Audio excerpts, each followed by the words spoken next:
Senhoras e senhores, a partir desse momento, então, daremos início à última atividade, à última palestra do 20º Congresso Estadual de Previdência da APPLEM.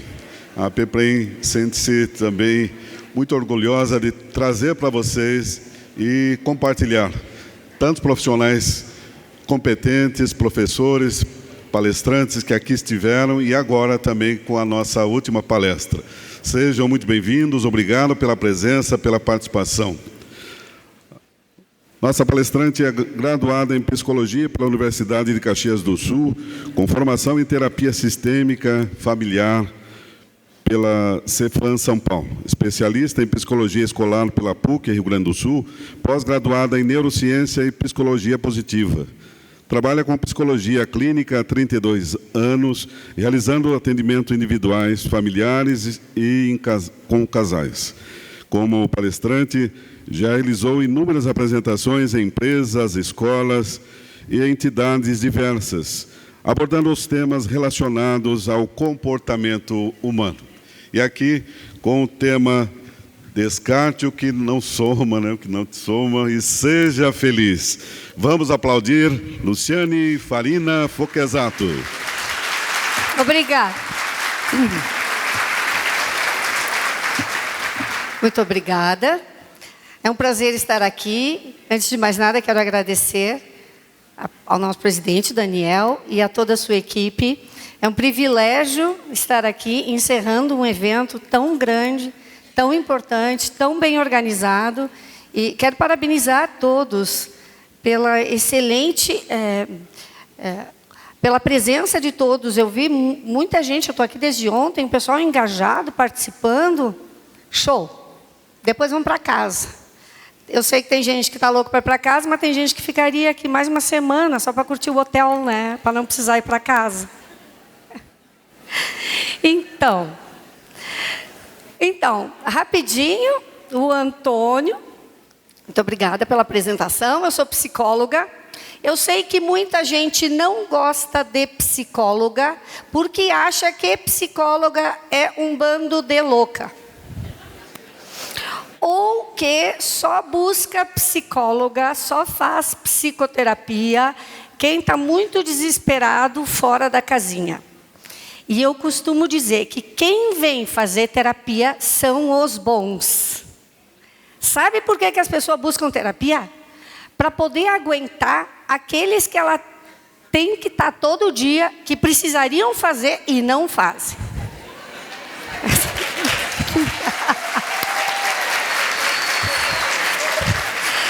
E pior, às vezes a gente tem que se medicar para aguentar os que tinham que estar medicados e são cabeça dura e não buscam.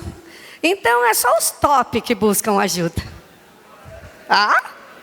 E eu estava comentando que nós temos uma diferença muito básica. Eu vi que vocês estavam aqui, eu estava sentada aqui na frente. Eu confesso, eu estava ali bem quietinha no canto, lá na cadeira. Mas daí veio um grupo pedir para bater foto, veio outro grupo para bater foto, aí eu subi no palco. E vocês sabem, isso aí bomba na internet, mas a neurociência já explica que nós somos muito diferentes, homens e mulheres. Vocês viram basicamente quem é que pediu para bater foto comigo? Claro! Tinha 2 coitados que vieram. Um era o fotógrafo, coitado, que foi obrigado, e o outro veio arrastado pelas colegas. Nós somos diferentes. A neurociência, e nós vamos falar muito sobre isso, né? A neurociência nos explica muito as diferenças químicas, fisiológicas. O nosso cérebro é diferente. A mulher é polvo, o homem é cobra. A mulher é polvo porque a gente tem vários tentáculos. A gente faz várias coisas ao mesmo tempo. A gente está sempre agitado e faz uma coisa e faz outra. Enquanto lava uma louça, dá uma olhada no celular, fica ouvindo um podcast, fica cuidando de filho, de casa, quem tem. O homem, ele é linear. O cérebro do homem é linear, ele é focado. A mulher é multifoco, o homem é um foco só. Vocês já viram um homem assistindo TV, noticiário ou alguma coisa? Está focado, está focado. E somos diferentes, não existe melhor ou pior. Vou dar um exemplo. Suponhamos que a gente esteja aqui, as gurias antes. Vou dar um exemplo antes. A gente estava aqui, né? 4 meninas juntas, estávamos conversando. Nós estávamos conversando uns 3 assuntos diferentes, todas ao mesmo tempo. E detalhe, a gente se entende, né, gurias? A gente se entende. Os meninos, se eles estão aqui, estão em 4, falando quantos assuntos? Um só, pelo amor de Deus. Um fala, os outros escutam. Sim, porque homem escuta, né? E ainda pedem silêncio, porque as gurias ali do lado estão atrapalhando. Nós somos diferentes. Se eu pedir para um homem ir no mercado comprar açúcar, ele vai no mercado comprar açúcar. Se vocês forem no mercado, a gente já pega o carrinho, né? Porque a gente já está com o cérebro lá na frente. E ainda ligam para ver que marca de açúcar que é. Se é o fino, é o grosso, orgânico. Gurias, isso é bom, mas é muito ruim. Porque nós somos as campeãs em doença mental. Que bom, né?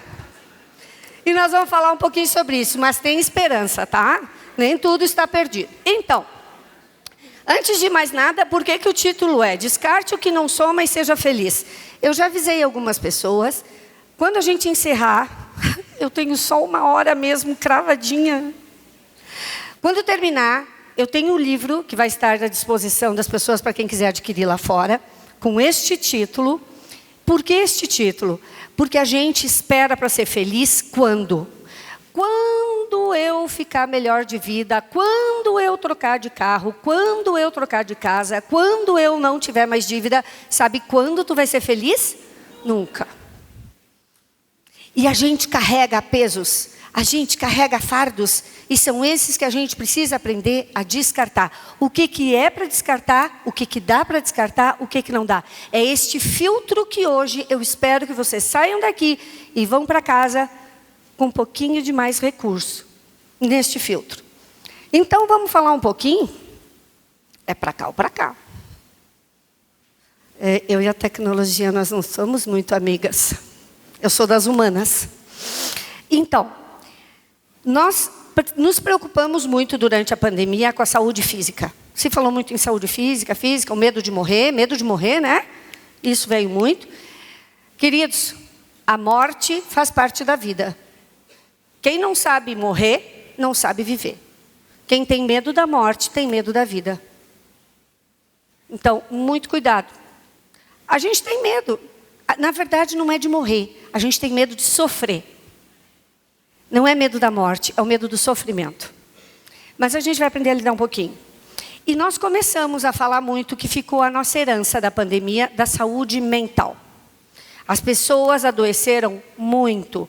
Os números de transtornos mentais aumentaram em torno de 20% a 30%. Isto é muito. Tá?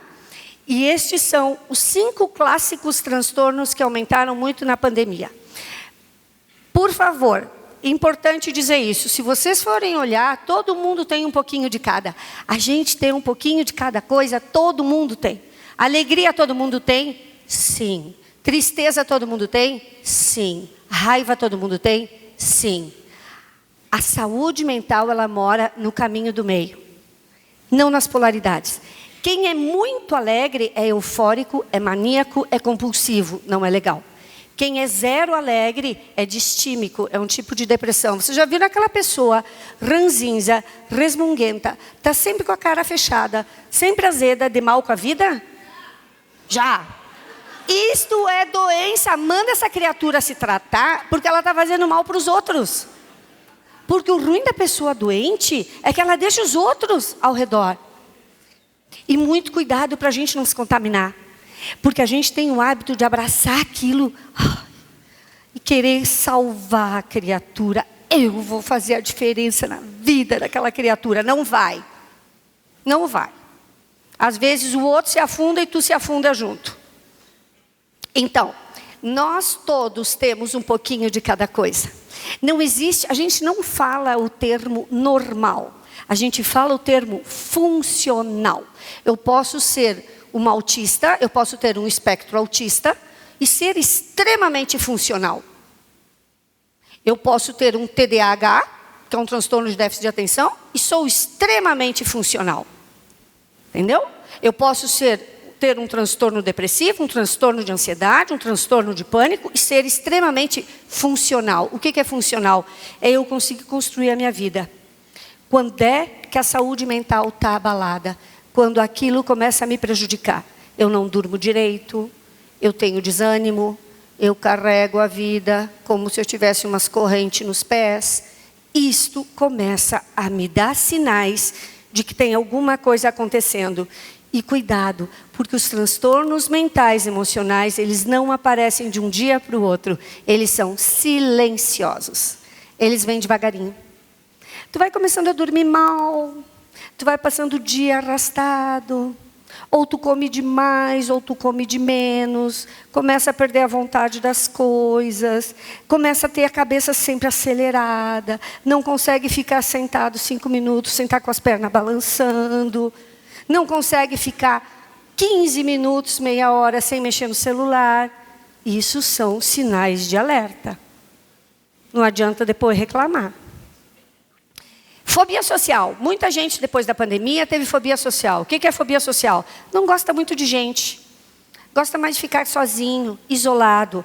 Tem muita gente que é assim? Muita gente que é assim. Quando isso é problema? Quando a pessoa não consegue sair de casa, quando a pessoa não consegue fazer coisas básicas. TOC, transtorno obsessivo compulsivo. No ramo de vocês, previdenciário, é espetacular ter TOC. Graças a Deus. Para o trabalho, né? Para a vida pessoal, uma porcaria, para não dizer outra coisa. Por quê?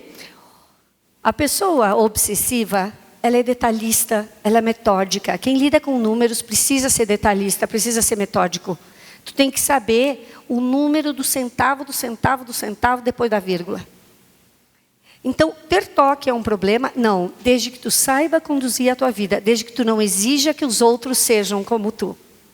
Desde que tu não leve isso ao pé da letra e transforme a tua vida e a vida dos outros num inferno. E depois eu vou falar disso, só estou dando... Isso é só o aquece, tá, da palestra. Hipocondria. Hipocondria aumentou muito com a pandemia. Por quê? Porque todo mundo ficou neurótico por doença, né? Muito cuidado, porque o hipocondríaco não é só aquele que tem medo de doença. A gente tem um preconceito de que hipocondríaco é aquela pessoa que morre de medo de ficar doente. Ou aquele que vive tomando remédio. Isso é um extremo. Mas lembra que eu falei? O outro extremo, a polarização. A pessoa que nunca cuida da saúde. A pessoa que nunca toma uma aspirina, nem para dor de cabeça, para nada. Também é uma hipocondríaca. São os extremos. E o que aumentou pós-pandemia? As campeãs de venda. Ansiedade e depressão. Quando eu me formei... o Antônio comentou, eu me formei em Caxias do Sul, vocês repararam o meu sotaque, né? O tu, o guria, o bate. Hoje de manhã eu vi alguém falando do leite quente lá no café. Alguém falou leite quente. Eu sou da terra dos gringos, dos italianos, a gente fala leite quente, tá? Mas quando eu me formei, há 35 anos atrás, lá em Caxias do Sul, eu sou do século passado, acredito que tinha gente aqui que nem era nascido. Eu sou da época que televisão era ainda a canal. Vocês lembram que a gente tinha que levantar, fazer... A gente tinha... Vocês riem porque não era com vocês. Vocês lembram quantos canais a gente tinha? 3. A TV Tupi, a Globo e era a Bandeirante, que não era Bandeirante, não sei. Como? Cultura, não sei. Então, quando vocês reclamarem dos 599 canais da televisão que não serve nenhum, o problema não é a televisão, é tu que está ansioso e insatisfeito. Porque a gente aguentava os 3 canais, bem quietinho, e levantava para trocar. E a TV era preto e branco. Vocês sabem como é que a gente fazia a TV ficar colorida?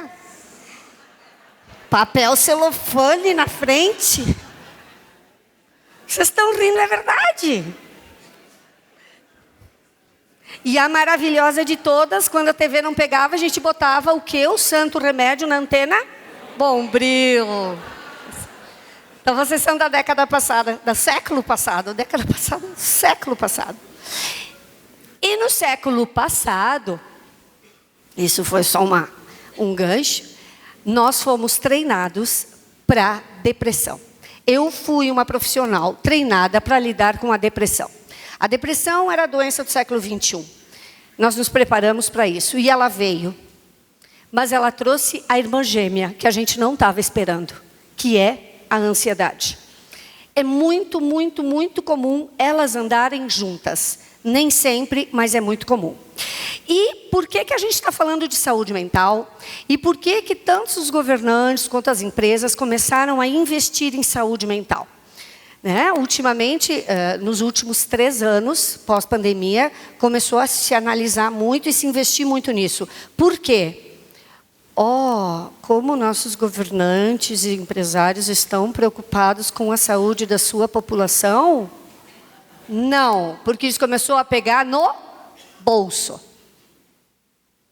E a depressão no mundo, nos próximos 20 anos, isso são dados da Organização Mundial da Saúde, tá? Informações da organização. Nos próximos 20 anos, ela vai ser a doença mais comum no nosso século. E ela também vai ser uma das doenças que mais vai gerar custo econômico e social. Por quê? A depressão, só a depressão, ela gera um custo global anual de $1 trilhão. Quanto que é isso? 5, 6 trilhões, eu nem sei quanto que é isso. Ano. E isso começou a assustar muito o pessoal. Nós somos hoje no mundo, 4% da população tem algum caso de depressão ou ansiedade ou algum transtorno grave. Não as coisinhas que a gente sente, às vezes angústia, grave. Mas isso é mundo, tá? Mas o Brasil é o Brasil, né? Tudo aqui é mais, né? Coisa mais boa. Podia ser mais as coisas boas, não as coisas ruins. No Brasil, nós somos diagnosticados 6% da nossa população aqui é diagnosticada com algum transtorno. Seja depressão, ansiedade, alcoolismo, dependência química, qualquer que seja. Transtornos alimentares, bulimia, anorexia. Mas calcula-se que esse número suba para 20%. Sabe o que isso significa? Que se nós estamos aqui em 800 pessoas, 600 pessoas, 20% de nós tem algum transtorno que precisa de tratamento, medicamento, terapia e ajuda. Isso dá quanto? 20% de 8? 160. 200 pessoas aqui dentro estão dentro desse quadro. Ah? Mas só 10% ou menos disso busca ajuda. Então, nós temos aqui, no nosso encontro aqui, botamos umas 50 pessoas tratadas. E o resto? A gente vai empurrando com a barriga, né? E vocês... Ai, que horror dar essas notícias. Gente, isso é real. Isso é real. Isso está aqui do lado. Está dentro da minha casa. Está do lado, no meu vizinho, no condomínio, na minha vida, no meu filho. Aumentou, sim, os casos de suicídio na adolescência, sim, é real. Eu preciso dar essa notícia para vocês. Ai, não fale essas coisas. É real. Aumentou. Quem tem filho aqui... Aí, isso é tema para uma outra palestra, mas, por favor, não coloquem eles na bolha. Hoje nós temos, a gente chama de geração cristal. O que é a geração cristal? Encostou, quebrou. As empresas hoje, uma das maiores dificuldades quando se contrata funcionário é conseguir mão de obra qualificada emocionalmente, não tecnicamente. Nós temos uma geração altamente inteligente cognitivamente, mas com uma inteligência emocional muito baixa. Na primeira frustração, ele não gostou do horário, ele não gostou do chefe, estão cobrando demais. O que ele faz? Eu vou procurar outro emprego. Tá? E não adianta reclamar dessa geração. Quem é que está criando essa geração? A nossa.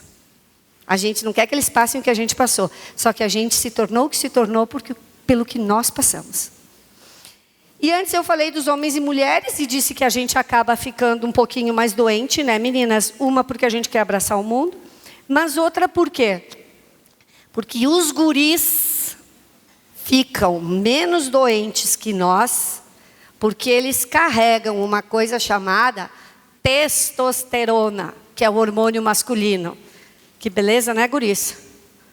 O guri chegou ali atrasado, dá tapa nos outros, né? Ponto. Tá tudo certo. Os homens carregam a testosterona, que é um protetor contra a ansiedade e depressão. Bem bom, né, gurias? Então, estas duas, eu vou falar um pouquinho mais da depressão, eu já falei. A gente tem uma ideia muito errada do que é a depressão, tá? Depressão, a gente tem uma ideia errada de que a pessoa deprimida, ela é desanimada, carrega o mundo nas costas, é para baixo. Não. Esse é um tipo de depressão. A depressão tem várias cepas.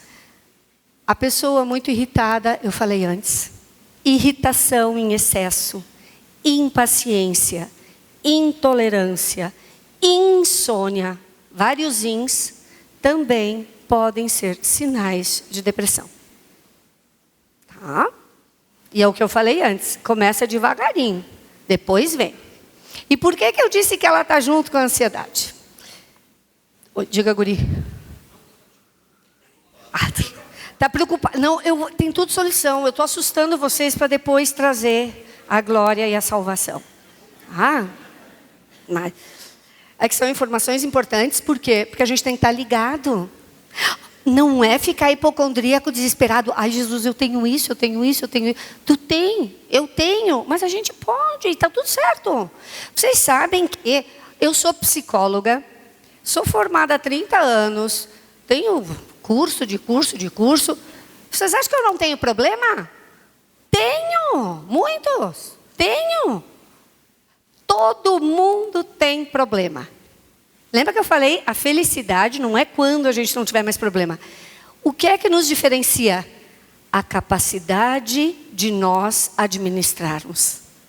Então, a gente pode ter tudo isso, mas depende do como eu vou carregar isso tudo e do que é que eu vou descartar. Por exemplo, vale a pena eu ficar sempre preocupado, trazer trabalho para casa? Eu sei que muitos de vocês levam trabalho para casa. Não vale a pena.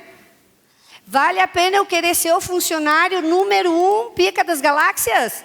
Para quê? Não vale a pena. Vale a pena eu querer ser o melhor, do melhor, do melhor, do best? Não vale a pena. Descarta. Tá chamando aí. Tá tudo certo. Uma vez ficava tudo, agora tá tudo certo. Sem estresse. Descarta isso aí. Pronto. Por quê, queridos? A ansiedade, ela é muito cruel. E uma das maiores queixas que os meus pacientes chegam no consultório, e eu vou mostrar um videozinho, vamos ver se vocês se identificam, é a perda de memória. Quem aqui tem perda de memória, está com a memória muito ruim, fraca, nas últimas? Então vamos ver. Olha ali, vamos ver.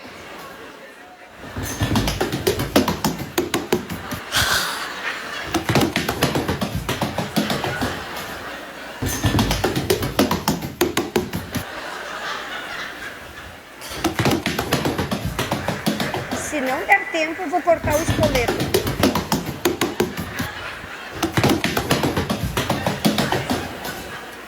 Tá bom assim.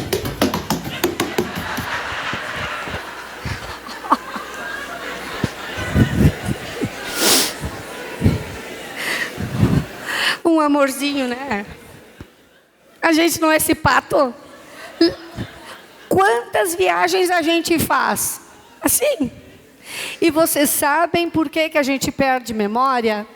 Não é memória o nosso problema. É falta de concentração. O patinho não se concentrou quando largou as coisas em casa.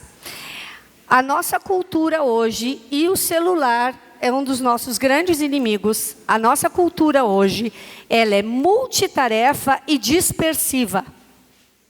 A gente aprendeu que fazer várias coisas ao mesmo tempo é bom. Não, é péssimo. A ciência vem provando que fazer uma coisa de cada vez é muito mais eficaz, porque senão a gente fica como o patinho. A gente faz o retrabalho, a gente perde tempo, a gente perde qualidade. Por exemplo, quem está ouvindo a palestra agora e está ligado no celular, tentando mandar o WhatsApp para casa ou ver se tem notícia, está perdendo o que eu estou falando. Porque a gente não consegue. Se vocês me disserem assim, eu consigo, isso é o típico discurso do ansioso. Por que que o patinho, o pato, a pata, esquece as coisas? Porque a gente não está concentrado. A gente está fazendo uma coisa, por exemplo, eu posso estar falando com o Daniel. Daniel está aqui há 3 dias, enlouquecido, tentando fazer 10 coisas ao mesmo tempo. Como é que vocês acham que está o cérebro dele nesse momento? 200 por hora. Tu lembra onde está teu celular? Ele teve que dar uma olhada para conferir, estava ali. Tu lembra onde está a chave do quarto? Não sei. A mulher, tu sabe onde está? A mulher sabe. Porque a gente quer fazer as coisas e não consegue. A gente perde. Um exemplo. Cheguei em casa, estou com a bolsa, com o celular, com a chave. O que a gente faz? A gente chega, a gente vai largando. E o cérebro está aqui, ó, pensando na reunião de amanhã, no problema de hoje, naquilo que eu resolvi. A gente está sempre lá na frente. Isso é péssimo para a ansiedade.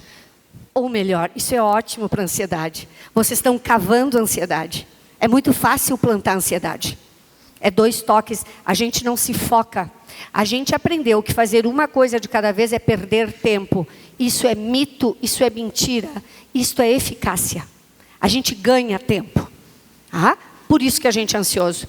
E, vocês viram antes ali, o Brasil é o país mais ansioso do mundo.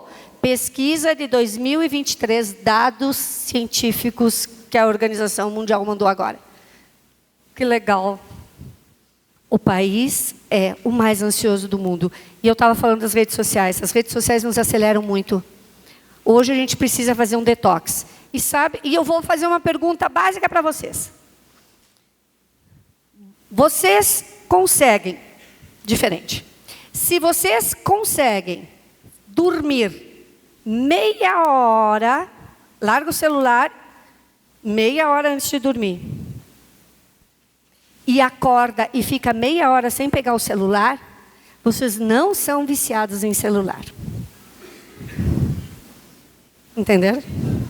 Se vocês não conseguem ficar meia hora antes de dormir, e acordou e não consegue ficar meia hora, eu sinto dizer, vocês já estão viciados na tecnologia e isto é um prato cheio para a ansiedade, porque aquilo nos acelera, é tudo muito rápido, é tudo muito já e agora. Quando é que as pessoas buscam ajuda? Existem 3 níveis de ansiedade. Ansiedade normal, todo mundo é ansioso. Todo mundo tem que ter. Por isso que eu falei, depressivo todo mundo é triste, todo mundo tem tristeza. Mas eu não fico arrastando as correntes. Todo mundo é ansioso? Todo mundo é ansioso. É por isso a gente tem daqui a pouco, um monte de gente vai embora, tem ônibus, tem avião, tem família esperando, tem almoço. Eu estou com o cronômetro aqui me acelerando. Né? Isso tudo dá ansiedade. Essa é a ansiedade funcional. Quando é que ela é disfuncional? Quando eu começo aqui. Eu estou falando com vocês, mas eu estou pensando lá no avião, eu não tiro o olho do relógio, e eu estou pensando que depois, quando eu chegar, eu tenho aquele negócio para fazer, a reunião de amanhã, amanhã já começa, daqui a pouco eu saí daqui. Quantos de vocês está conectado aqui? Não está só com a carcaça do corpo presente. Quantos de vocês estão com a cabeça aqui? Ouvindo o que eu estou falando, e quantos de vocês estão lá fora? Se vocês foram lá para fora, voltem para cá. Tá? Isto é ansiedade funcional. A gente vai e a gente vem. Quando é que isso é um problema? Quando eu começo a ter crises de ansiedade. O que é crise de ansiedade? Eu começo a ficar muito nervoso, rói unha, arranca cabelo, começa a desenvolver alguns tiques, preciso fumar, mastigar chiclete, eu começo a ter taquicardia, começo a ter cortisol banhando. Sabe quando a gente está muito nervoso, que parece que tem formigas no corpo? Aquilo é cortisol banhando o teu corpo. Cortisol é um veneno para o nosso corpo. A ansiedade, o maior problema da ansiedade é que ela banha o nosso corpo de cortisol. E com o nosso corpo cheio de cortisol, isso oxida o nosso sangue. Oxidar é que nem oxidar uma ferragem. Isso faz mal para o nosso corpo, abre portas para a doença. E a maioria das pessoas busca ajuda quando ela chega na crise de pânico. Vocês viram que eu falei, é um degrauzinho. É o primeiro degrau, o segundo degrau e o terceiro degrau. Quando chega aqui, na crise de pânico, aí sim, tu não tem escapatória. Tu tem que buscar ajuda. E muitas vezes só a terapia não resolve. Tu precisa do médico. E quem é o campeão da ansiedade? É o perfeccionista. Porque nunca nada está bom. Sempre falta alguma coisa. É muito difícil ser perfeccionista e é muito difícil viver com perfeccionista. Se vocês vivem com perfeccionista, aprendam a separar o que é dele e o que é teu. Porque muitas vezes a gente quer agradar um perfeccionista. E sabe quando que a gente agrada um perfeccionista? Nunca. Não sofram. E aí nós temos uma grande armadilha. A expectativa é a mãe da frustração. Todo mundo tem que ter esperança. Ter esperança é bom, ter planejamento na vida é bom, ótimo. Mas a expectativa é um veneno para as relações. A expectativa é sempre que eu faço alguma coisa, eu ajo de alguma forma, eu espero que eu tenha retorno. E aí o retorno não vem. E aí o que acontece? Eu me frustro. Vou dar um exemplo para vocês. Suponhamos que eu seja uma pessoa muito legal e que eu lembro do aniversário de todos os meus colegas de trabalho. E, inclusive, eu levo um bombonzinho, uma florzinha para os meus colegas de trabalho. Eis que, no dia do meu aniversário, eu espero que lembrem de mim. Muito cuidado com essas pessoas queridas, tá? Por trás da queridice, tem uma expectativa. Eu faço para o outro aquilo que eu espero que o outro faça para mim. Não caiam nessa armadilha. Aí eu chego no meu trabalho e ninguém lembra. E a gente faz uns testes, umas equações burras. Mulher é campeã de fazer equação. Tipo, se lembrarem do meu aniversário, igual gostam de mim. Se não lembrarem, igual ninguém gosta de mim, igual eu sou uma bosta, igual sou uma porcaria, certo? Cheguei lá no dia, ninguém lembra do meu aniversário. Mas tudo bem, né? Já começa a ficar ansiosa. Vou almoçar, vamos almoçar, né? No almoço, nem bola para mim. E a expectativa vai subindo. Mas eu acho que vão fazer uma festinha surpresa para mim hoje de tarde. Nada. Aquelas alturas, a minha expectativa está nas alturas, a frustração nem se fala, eu já estou com um bico desse tamanho, vou-me embora, não dou nem tchau, porque estou azeda. Aí fica todo mundo, o que deu? Chega em casa, quem tem companheiro, marido, esposa, né? Normalmente mulher faz isso, né, meninos? As mulheres chegam em casa, e aí os homens perguntam para ela, o que tu tem? E a gente responde o quê? Nada. A gente não responde nada, meu amor. A mensagem verbal é 30%, a não verbal é 70%. Então, quando as esposas, mulheres, namoradas disserem para vocês, nada, é porque tem tudo. Vai dormir, sabe como é que a gente dorme? Quem tem companheiro, quando está brabo, meninos, as gurias dormem de costas, assim, de bunda, e não deixa nem encostar. Né? E às vezes o outro está boiando. Criatura aí, dia seguinte vai trabalhar como? Com a cara amassada, de mal com a vida, vai levar uns 2, 3 dias para desamarrar esse burro. Quem foi a criatura que criou todo o problema? Eu. Por causa da bendita expectativa. Vocês entendem? A necessidade de descartar situações desnecessárias que a gente cria e que a gente adora dizer que é culpa do outro. Não é culpa do outro. Eu carrego aquilo que eu escolho carregar. Se eu tenho um colega difícil, a dificuldade é dele. É horrível trabalhar com uma pessoa difícil? É, mas eu não vou tentar agradar ele, porque eu nunca vou conseguir. E se ele é uma pessoa difícil de agradar, o problema é de quem? É dele, não é meu. Isto é fundamental. Este filtro é fundamental eu poder passar, para conseguir conviver com as pessoas. E agora nós vamos fazer uma brincadeira para conviver com as pessoas. Esse papel branco, que já me pediram o que é. Peguem o papel branco na mão. Agora nós vamos fazer uma prova com tudo que eu perguntei. Vocês vão ter que escrever, eu vou perguntar e vocês vão escrever. Já dá um pânico, né? E se eu não agradar? Não queiram agradar. Agradar é armadilha. Vamos lá, larguem tudo que vocês têm na mão, fiquem só com a folha. Quem conseguir, fecha os olhos, para não colar do colega. Feche os olhos em silêncio absoluto. Vocês vão só ouvir a minha ordem. Dobrem a folha ao meio.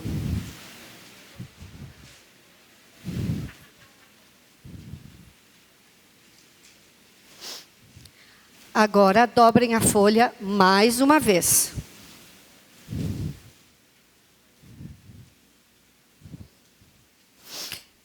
E dobrem uma terceira vez. Agora cortem o canto superior direito. Em silêncio.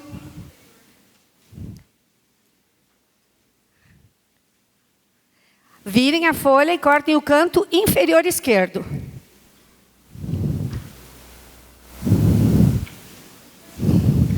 E agora abram os olhos e abram a folha.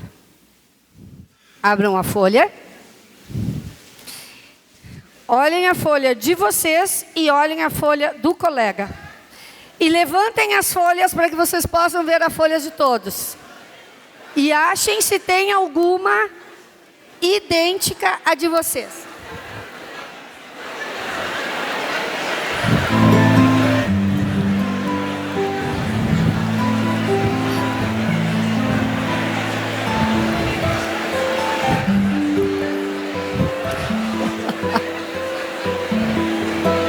Não tem.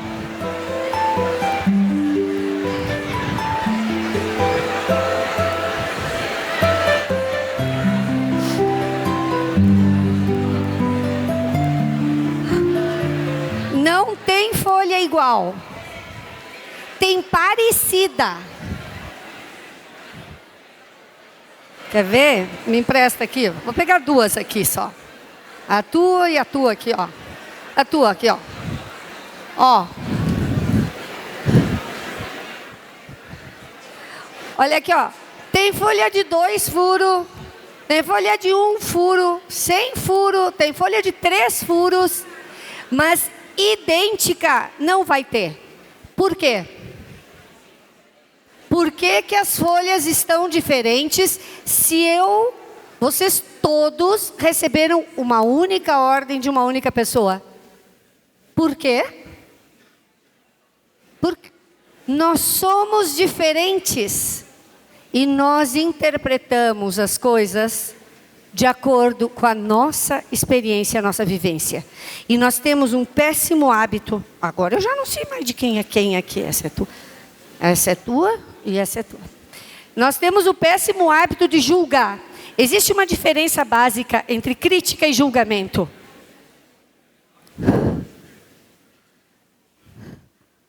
Nós somos diferentes. Quem fez a folha mais certa aqui? Não tem. Quem fez a mais errada? Não tem. Muito cuidado. Crítica é muito importante. A gente tem que ter opinião crítica. As crianças lá atrás fazem silêncio. A turma da cozinha lá. A gente tem que ter opinião crítica. Vocês têm que ter. Eu gosto do preto, eu gosto do branco, eu gosto do amarelo. Isso eu concordo, isso eu não concordo. Todo mundo tem que ter. A pessoa que não tem opinião crítica, ela é morna. Ela é lisa. A gente não confia. O problema é quando a gente julga. Julga o quê? Quem faz diferente de mim. Se a minha folha tinha 2 furos, como que os outros fizeram a folha com furo só? Não pensaram direito. Que burro, tá lesado. A gente julga as pessoas. E isso é péssimo para as relações. Crítica sim, julgamento não. E eu vou dar um exemplo. Nós temos do nosso comportamento, eu falei que a expectativa é uma armadilha. Mas nós temos uma ferramenta muito boa que se chama assertividade. Assertividade não tem nada a ver com acertar. Nada a ver. Assertividade significa eu ter coerência entre o pensar, sentir e agir de forma coerente. Existe um símbolo independente da religião de vocês, mas é o símbolo da cruz. Eu penso, eu sinto e eu ajo de forma coerente. Eu posso manter a minha opinião crítica, eu não preciso me violentar, mas eu posso ser coerente. E vou mostrar para vocês como. Existem 3 comportamentos básicos dentro da assertividade.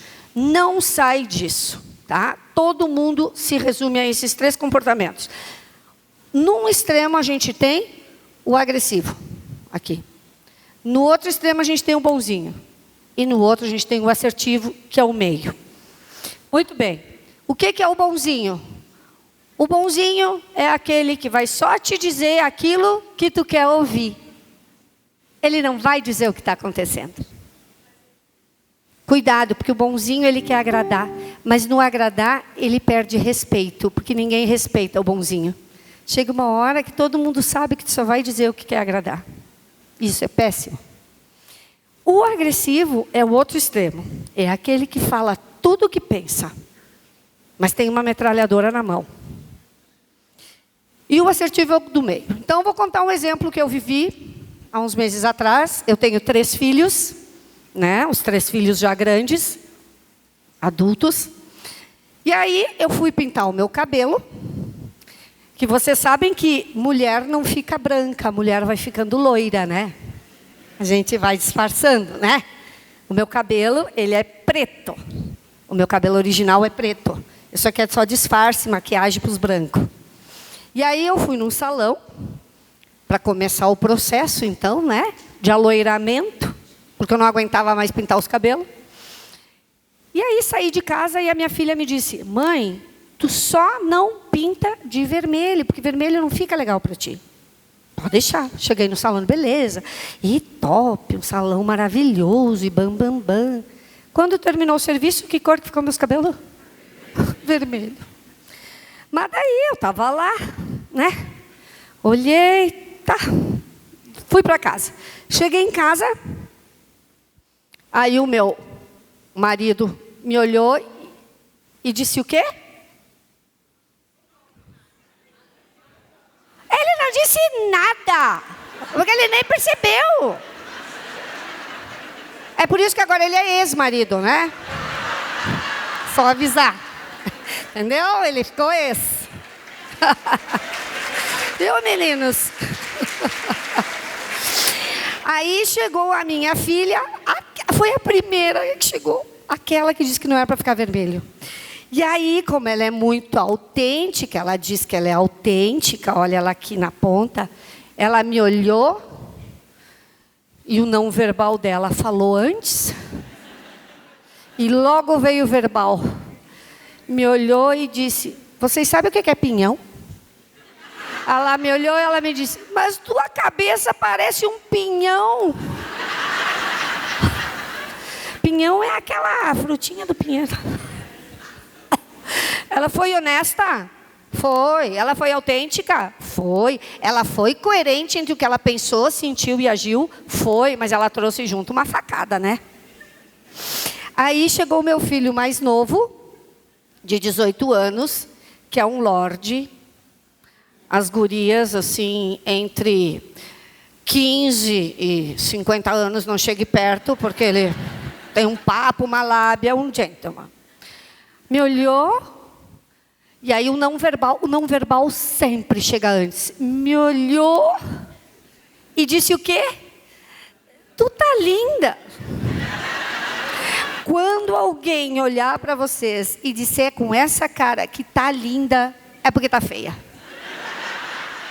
Tá feia. E aí, para salvar a pátria, chegou meu terceiro filho, mais velho. Graças a Deus, me olhou e disse: mãe, realmente, ele foi... O mais novo foi coerente? Não, não foi coerente. Ele me disse que ele queria me agradar, mas nem me agradou, né? O assertivo disse o quê? Me olhou e disse: olha, mãe, realmente essa cor não ficou muito bem para ti. Mas cabelo cresce, depois tu vai lá e tá tudo certo, realmente, ó, já consertamos, ficou menos pior. O que diferencia essas três condutas? Qual delas a gente pratica mais? Porque tanto o agressivo quanto o bonzinho, que são os extremos, eles não colaboram para as relações. E nós estamos falando das relações do dia a dia. A agressiva, o agressivo é aquele, como eu falei, ele se traveste de honesto. Ele sai por aí garganteando que é honesto e que diz tudo o que pensa. Ele não diz tudo o que pensa, ele ofende e magoa. A gente não gosta de pessoa assim. O bonzinho, por outro lado, é o que eu falei para vocês, o bonzinho ele tem muito medo de magoar. Mas o não falar, às vezes, é pior. Então, por que a gente não pratica essa assertividade? Praticar a assertividade é uma ferramenta fundamental para a nossa saúde mental. A gente fica em paz. Já aconteceu para vocês, quando vocês tiveram que dizer um não para alguém, e vocês estavam quase amolecendo, mas conseguiram dizer um não. Na hora dá um nervoso, mas a sensação depois é um alívio. Isso é saúde mental. Porque quando tu quer dizer não e tu diz sim, isso faz mal para o teu organismo. Tu libera cortisol. E lembra que eu falei antes? Cortisol é um veneno, acidifica, oxida. Então, pratiquem a assertividade. Mas eu vou magoar, mas existem formas de eu dizer aquilo que eu quero. Ok? Eu vou deixar para depois, se der tempo, um videozinho, porque já estão na minha cola ali. Sabe que mulher fala pouco? Eu vou deixar o videozinho para o final. Rapidinho aqui. Então, o que a gente vai fazer diante disso tudo? Que ferramentas a gente vai usar? Assertividade é uma delas. Mindfulness, vocês já ouviram falar? Daniel, tu vai para casa hoje e tu pratica mindfulness. Vocês sabem o que é mindfulness? Mindfulness significa atenção plena. Mind é mente, full é cheio, mas fullness é como esvaziamento da mente. A nossa mente, ela é muito acelerada. Tentar esvaziar a mente é fundamental, mas deixar a mente vazia é difícil. A gente não consegue, a gente sempre está pensando em alguma coisa. O segredo é só a gente desacelerar. Fazer uma coisa de cada vez. Por isso que eu disse para o Daniel, tu vai sentar aqui e esquece. Depois tu vai lá fora e resolve. Agora está aqui, está aqui. Vocês estão me entendendo? Vocês estão aqui, ninguém vai resolver nada agora. Vou dar exemplos basiquinhos para vocês. Quando vocês estão tomando banho, quantos de vocês conseguem ficar embaixo do chuveiro, sentindo aquela aguinha boa, quentinha nas costas e dizer, ai, que delícia. A gente não faz. O que a gente faz no banho? A gente aproveita o banho para fazer o quê? Resolver problema. Pensar. Não faça isso. Tu está desperdiçando uma ferramenta importante para algo que talvez não te ajude. Clássico. Hoje eu vou fazer a prova dos 9 em vocês. Nós vamos almoçar todos juntos. E na hora do almoço eu não quero ver ninguém com o celular. Porque a hora do almoço é a hora do almoço. As mães de vocês não ensinaram isso para vocês? A hora da refeição. É a hora da refeição. Isso é mindfulness. Ai, que mulher chata. Queridos, podem usar o celular, não é problema nenhum. Mas a hora da refeição, a hora do banho, a hora que vocês estiverem, quem dirige ou quem anda de ônibus, sabe aquela paradinha que a gente dá na sinaleira? Para um pouquinho, respira, aquieta um pouquinho a mente. É só isso. Vocês imaginem a nossa mente, ela trabalha 24 horas por dia. Qual é a máquina que aguenta 24 horas por dia em rotação acelerada? Nenhuma. Então, isso é só uma dicasinha para baixar a rotação. Vocês vão dizer, isso aí não dá nada. Dá sim. E eu vou dar um exemplo para vocês agora.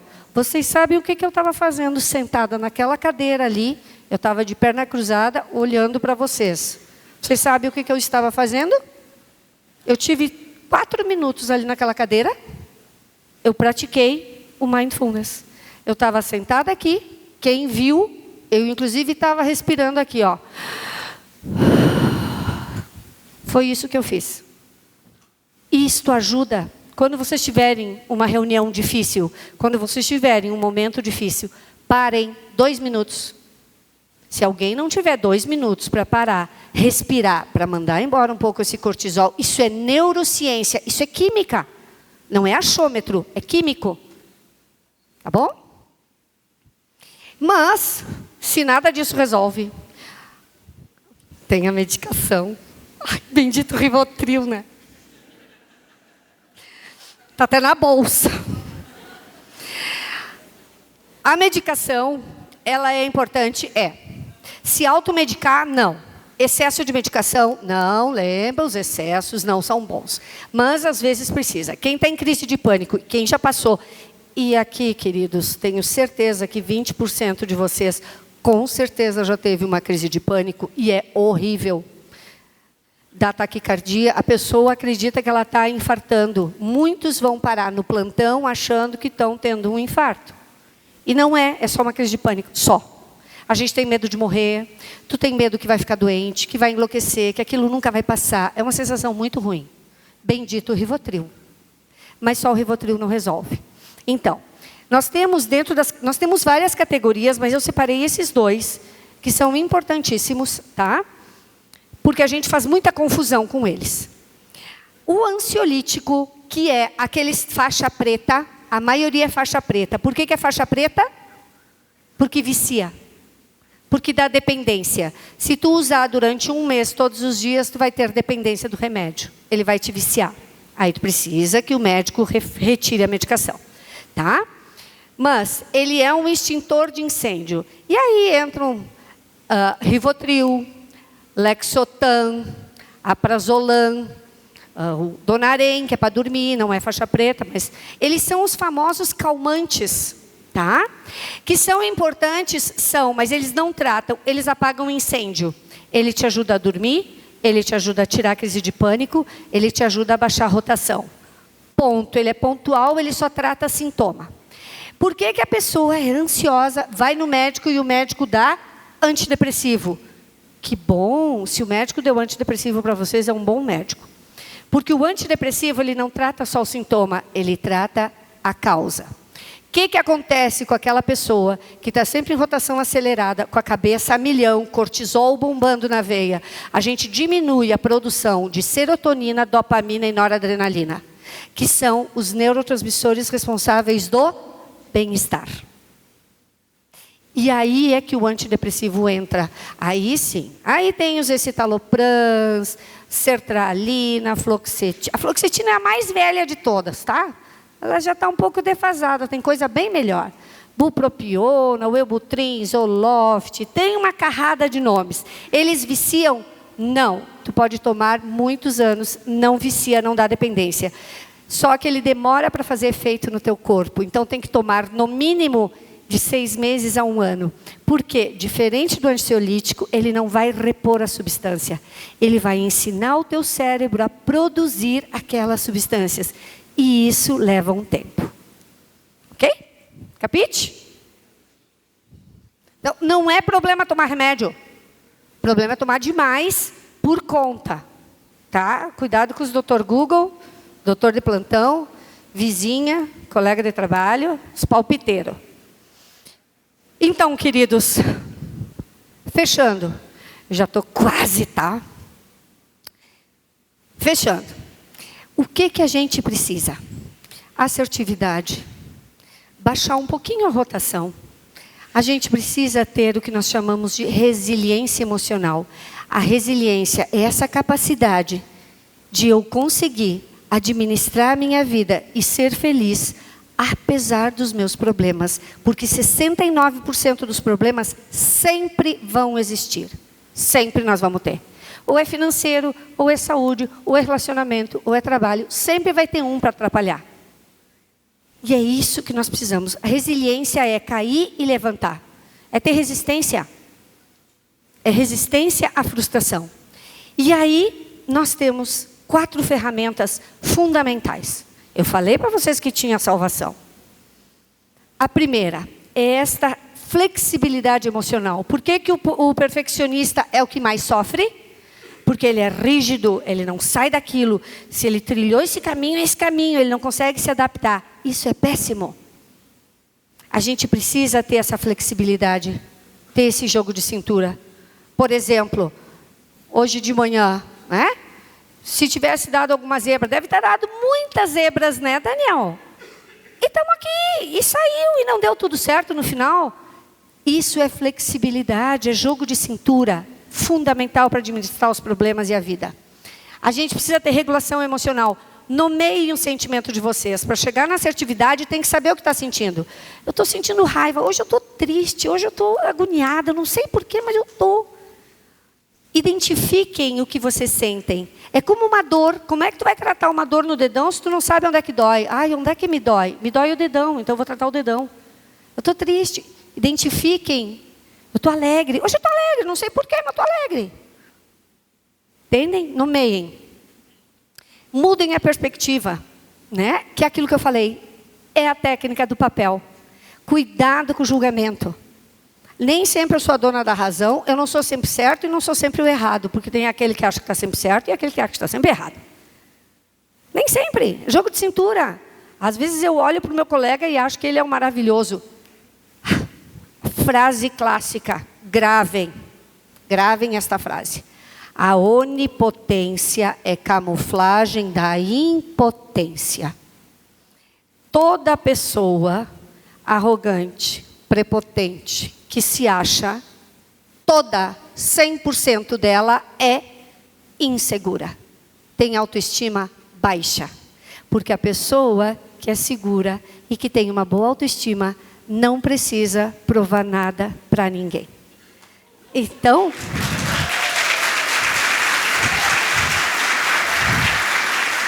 quando vocês encontrarem alguém que está querendo passar por cima de ti, não olhem o que ele está te mostrando, isso é só a ponta do iceberg. Embaixo tem um monte de insegurança que ele está camuflando.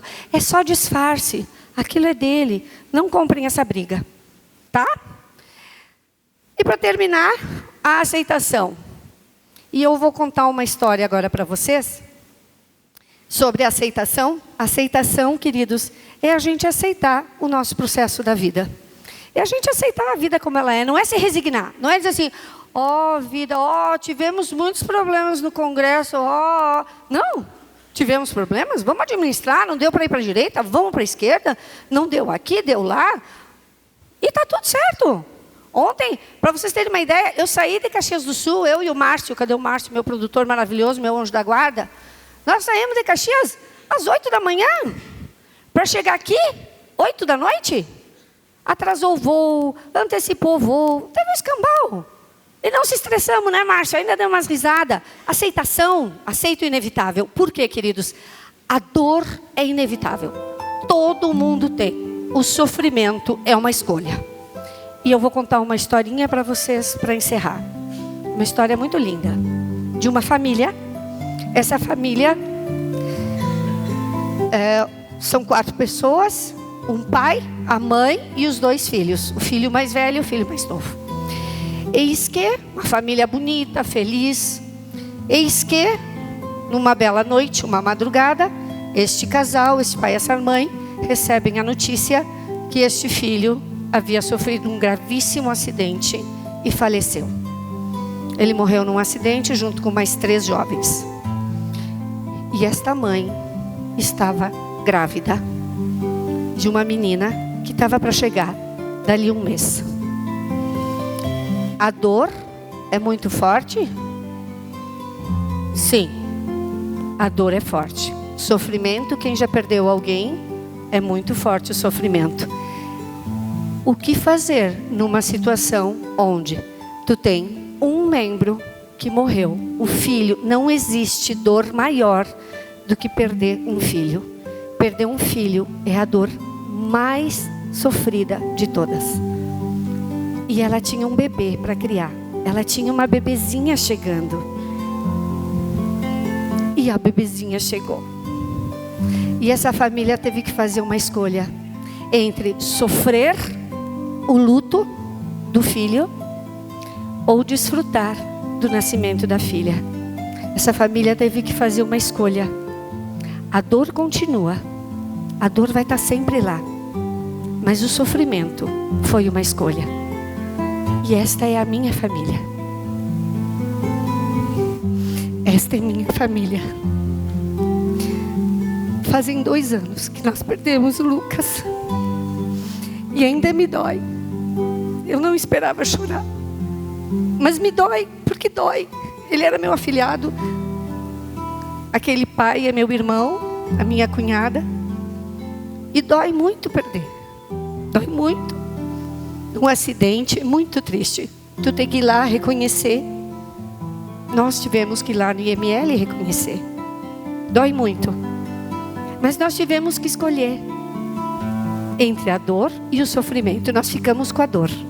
Ainda me dói, vocês viram? Me dói. Eu choro. Mas eu não sofro, porque veio a Isabelle, que é a nossa princesinha. Uma fofura. E essa é a mensagem que eu quero deixar para vocês. Que vocês escolham entre a dor e o sofrimento. A dor é inevitável. O sofrimento a gente escolhe. É opcional. Por quê, queridos? Não são os problemas em si que nos perturbam, mas sim a forma como nós interpretamos eles. E é essa mensagem que eu quero deixar. Como é que vocês vão interpretar e levar a vida de vocês? Ok? E tudo isso está no livro. Muito obrigada. Muito obrigada.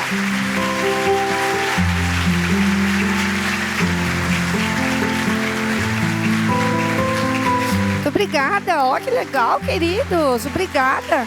Nossa, muito obrigada. Muito obrigada. Queridos, obrigada.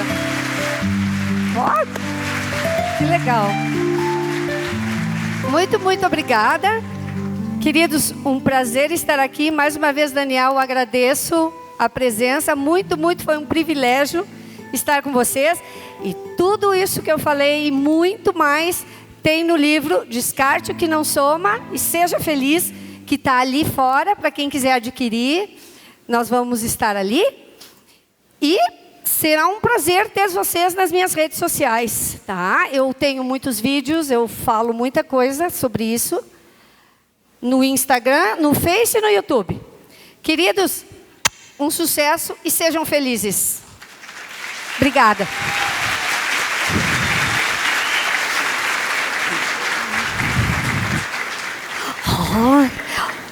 Olha agora a assertividade e a coerência, tá? Vamos ver se eu vou ser o não verbal e o verbal vai ser coerente.